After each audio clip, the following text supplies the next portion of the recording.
ہم یہ سوچتے ہیں کہ کب عید کی صبح ہوگی ہم فطرہ نکالیں گے اور دوسروں کو دیں گے.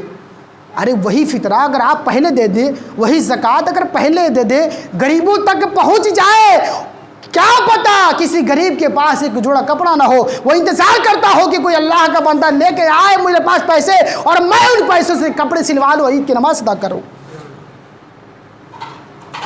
یہ غریبی یہ آج کوئی نئی فیشن نہیں ہے, یہ غریبی تو محمد صلی اللہ علیہ وسلم کے گھر سے پلی ہے. حضرت فاطمہ الزہرا رضی اللہ تعالیٰ عنہ کا زمانہ ہے, آپ چکی چلا رہی تھی. آج ہماری ماں اور بہنوں کا حال یہ ہے کہ اگر ایک جوڑا کپڑا سلا ہوا ہے تو دوسرے جوڑے پر شوہر کے لیے دبدبا بنا لیتی ہے, اسے پھولنا, جھگڑے کرنا, مار پیٹ کرنا کہ کپڑا تو خریدا اچھا نہیں ہے, ہمیں دوسرا چاہیے. لیکن وہ کیا وہ عورت تھی, وہ اللہ کے پیار نبی صلی اللہ علیہ وسلم کی وہ کیا شہزادی تھی, چکی چلا رہی ہے. اور آپ کے جسم میں جو کپڑے جو پہنے ہوئے تھے اس کپڑوں کے اندر 72 پیبند لگے ہوئے تھے. چکی چلاتے چلاتے آپ کے دونوں بیٹے حضرت امام حسن حضرت امام حسین آ جاتے ہیں اور کہتے ہیں امی جان کل کو عید ہے اور آج شام میں چاند ہو جائے گا اور آپ ابھی تک ہمارے کپڑے کا انتظام نہیں کی ہے. حضرت امام حسن حضرت امام حسین جن کے نام سے آپ محرم مناتے ہیں, جن کے نام سے آپ تعزیہ بناتے ہیں, آج ان کا واقعہ آپ کے ذہن رکھا جا رہا, آپ کے بچپنے کا واقعہ ہے. حضرت امام حسن آگے بڑھتے کہتے ہیں امی جان محلے کے تمام ماں باپ نے اپنے بچوں کو کپڑا خرید دیا ہے, عید کے لیے کپڑا خرید دیا ہے, عطر ڈال دیا ہے, ہر چیز کا انتظام ہو گیا ہے, سوئیوں کا انتظام ہو گیا ہے. میرے امی جان ہم دونوں بھائیوں کے لیے کیا کوئی کپڑا نہیں آئے گا؟ اتنا سننے کے بعد حضرت فاطمہ تو زہرا پھٹ پھٹ کے رونا چالو کرتی ہیں کہ میں کہاں سے کپڑے لے کے آؤں, کہاں سے کپڑوں کا مہیا کروں میں. آج کپڑے کے لیے وہ عورت رو رہی ہے جو تمام عورتوں کی سردار ہے اور وہ اس کی بیوی ہے جو تمام دنیا کا مالک ہے. ارے نبی دو جہاں کی وہ بیٹی ہے, ایک کپڑے کے لیے رو رہی ہے. نبی دو علیہ وسلم کی شہزادی رونا چالو کرتی ہے اور اپنے بچوں کو تسلی دیتی ہے, اے میرے بیٹو آج شام میں چاند ہوگی, کل کو عید ہے, کل صبح میں تمہارے کپڑے آ جائیں گے. ماں نے اپنے بچوں سے وعدہ کر لیا کہ کل صبح میں تمہارے کپڑے آ جائیں گے, آج صبر کر لو. اتنا سننے کے بعد اگر بچوں سے کہا جائے کہ کل تمہارے کپڑے خرید دیے جائیں گے تو بچوں کے چہرے پر خوشی کا کوئی تقاضا نہیں رہتا, کتنے خوش ہو جاتے ہیں.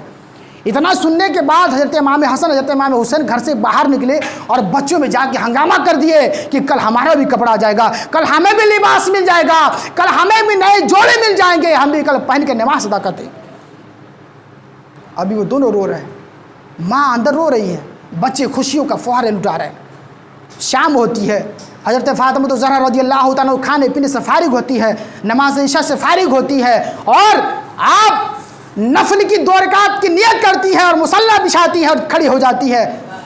2 رکعت نماز نفل کو ادا کرتی ہے. ختم کرنے کے بعد بارگاہ رب العزت میں ہاتھ اٹھاتے ہیں, پروردگار عالم تیرے محبوب کے نواسوں سے میں نے وعدہ تو کر دیا ہے, اے پروردگار عالم تیرے محبوب کے نواسوں سے میں نے وعدہ تو کر دیا ہے کہ کل نیا لباس آ جائے گا, کل نیا کپڑا آ جائے گا, اور آج تک ابھی تک کہیں کپڑا آنے کا کوئی وسیلہ مجھے پتہ نہیں چل رہا.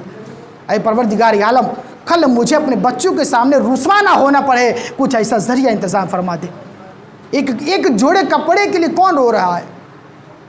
تمام نبیوں کی تاجدار کی بیٹی رو رہی ہے ایک جوڑے کپڑے کے لیے کہ میرے بیٹوں کو ایک جوڑا کپڑا مل جائے.